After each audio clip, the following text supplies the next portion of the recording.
Let's go back in time. In the 80s, there was a range of slasher killers, and it would seem that Wes Craven would take his own experiences and stories from around the world to create a wise-crackin sleep demon who has an affiliation for Christmas jumpers. My name is Ash Lynch, and this is the brief history of Freddy Krueger.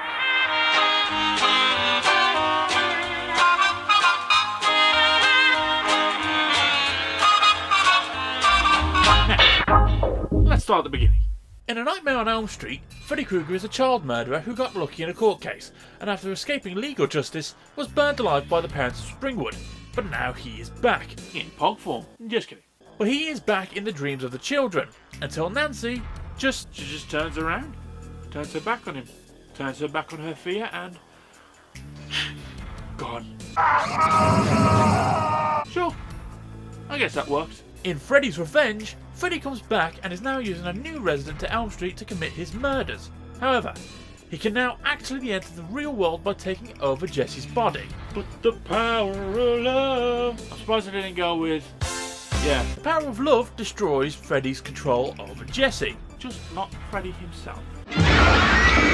In Dream Warriors, Freddy's aim is to just terrorise a group of kids in a hospital, but with the reappearance of Nancy, we start to get more of a backstory on Freddy. It turns out his mother is a nun who is trapped in a ward of an insane asylum surrounded by maniacs, and after weeks upon weeks upon weeks of she was pregnant. His bones are buried, and that seems to be the way to finally lay Freddy to rest. But in Dream Master, Freddy is brought back by the power of piss. The surviving characters in the previous film are killed. Hooray! And Freddy's goal now is to use Alice to bring her friends into her dreams and let Freddy do his thing. But after using the skills she has gained from her now dead friends, cheerful, she remembers a nursery rhyme and uses Freddy's reflection to turn the trapped souls against him, ripping him apart. Cheesy. What's that? A TV series? Well, Freddy does seem to influence these incidents. Most of the time, he is mainly just the host. So how about we skip that? All he does is kind of bring the stories in, and then sometimes he'll appear, but sometimes he won't. But he will have had influence over the events. It's complicated and it's weird. Trust me, you only have to watch a couple of episodes to realise how strange of a concept it really is. Then again, Friday the 13th had a TV series that had nothing to do with Jason Voorhees, so fuck it. So seeing as he has now been destroyed, I guess that means we need to be reborn. Which is why, in the Dream Child, he is reborn by his dead mom. Sure? I guess. And after finding his old remains, is reborn into the Freddy we all know and love, even with a long-ass arm. And now we'll use Alice's unborn child as a means to find his new victims. But the child turns on him, and Freddy goes back with his mom. Sure. This is the one that made me think, they really did not know how they were going to go about this one. But hey ho, Freddy's Dead is the new film. Freddy's Dead is the last film in the Nightmare series. Freddy's backstory widens, as we see him get bullied at school, his adopted father abuses him, and then to his happy life, where he then kills his wife after she discovers the truth about him, as we see Freddy stalk one boy's nightmares. But after managing to talk a group of teens to go back to Springwood, we discover that Freddy was using him to get to his own daughter, who was adopted at a young age after she told people what Daddy was doing. She uses magical 3D glasses. It's weird. It's like the Heart of Darkness at this point. Apparently if you had a version of the film, you could put the 3D glasses on and then the film would turn 3D. Hey? Who remembers the Heart of Darkness? Fuck that game. But she uses the 3D glasses to bring Freddy into the real world and blows him up. Okay. Kids. Freddy is dead.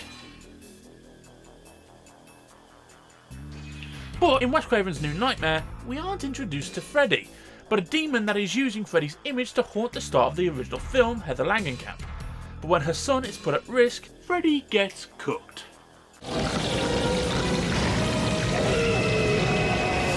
I love how evil Freddy looks. He's a different Freddy, and I know it's not technically Freddy. It's no longer a glove, it's a claw, and the leather coat, and I love how thick the jumper is now, and how big Freddy is, and the boots.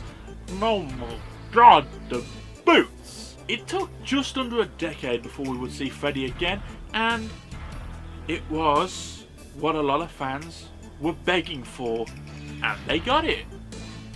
Kinda. In Freddy vs. Jason, we again see his death at the hands of the Springwood parents, but would use Jason Voorhees to get the children of Springwood to remember him in order to bring him back into the dream world. But when Jason has a little too much fun killing, Freddy tries to put an end to Jason, which leads to... yeah. But now it's time to forget all that. We are remaking the original. This isn't a reboot of the franchise. This is a remake of the original film. Okay? So, finally, in A Nightmare on Elm Street from 2010, we see that Freddy was a groundskeeper of a preschool who was burned alive after the parents believed that he was... Ew. Does it sound weird that I'd rather him kill the kids than doing... Nancy believes that he's doing this because she and her friends, at a very young age, convinced her parents of him doing these things. But as kids, they don't really know what's going on, so they might have got it wrong, and an innocent man got killed. Well, turns out that Nancy and all her friends were actually telling the truth. Ew. Nancy brings him into the real world, kills him, but you can't keep a bad dog down for long, can you? Especially with a death that you can see a mile away.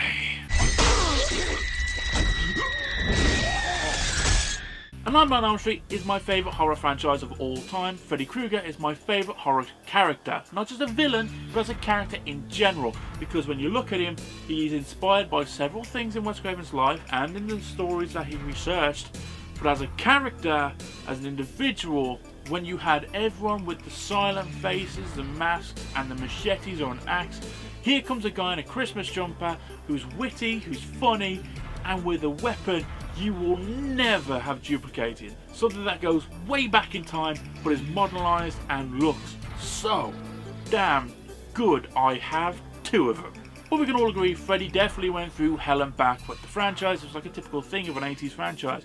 They'd have a great beginning, an interesting middle, and then an inevitable remake / reboot.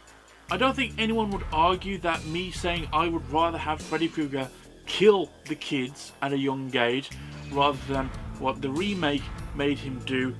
Ew. But what do you guys think of this brief history of Freddy Krueger? Are there any other characters that you would like us to take a look at and go through their timeline? Let us know in the comment section down below. Thanks for watching. May leave a like, comment down below, subscribe if you haven't already. This has been Ash Lynch and this has been the brief history of Freddy Krueger. Look forward to the next one.